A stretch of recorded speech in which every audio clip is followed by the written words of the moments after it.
haven't they? And they don't have to start nuclear World War III. They could simply destroy the European Commission building in Brussels, or they could take out number 10 Downing Street with conventional weapons.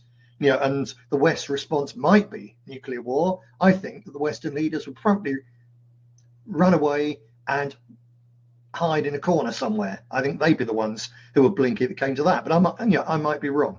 But I also think that here people, including Paul Craig Roberts perhaps, are misreading what's going on, because the conflict in Ukraine is not draining Russia.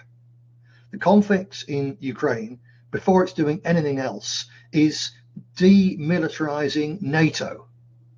So Russia is winning the war. They've got a reason that they haven't simply obliterated what remains of the Ukrainian defenses when they're now apparently in many places 10-1 Russian superiority.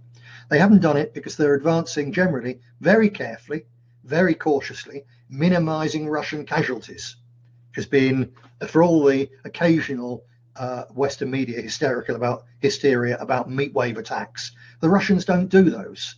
The Russians are very, very cautious to preserve their manpower. They're using this war to develop new methods of warfare, particularly the use of drones. Do you know, Andy, that the British Army has a drones, I don't know if it's a division or it's not even a regiment. It's got a drone section. And as of about 18 months ago, the British Army's drone section didn't even have any drones. Now, they might have improved that somewhat, but given that the Tories and now the Labour Party have basically starved the British military of investment, and what they've thrown at it has been wasted on those two giant floating white elephants, the aircraft carriers. What we do know for sure is that Britain's drone capacity won't have advanced very much, and Russia has used, especially the last 6-9 months of that war, to totally revolutionize ground warfare through the use of drones, and they're only just getting started. So it's a little bit like the Spanish Civil War, 36 to 39, was used by all sides in the coming conflict, the Western plutocracies, the fascist powers, and the Soviet Union. All sides in the later conflicts used their weapons and even trained some of their observers and so on by getting involved in the Spanish Civil War. And that's how Russia is in effect using this conflict.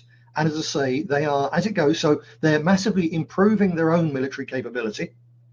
They've used Western sanctions as they've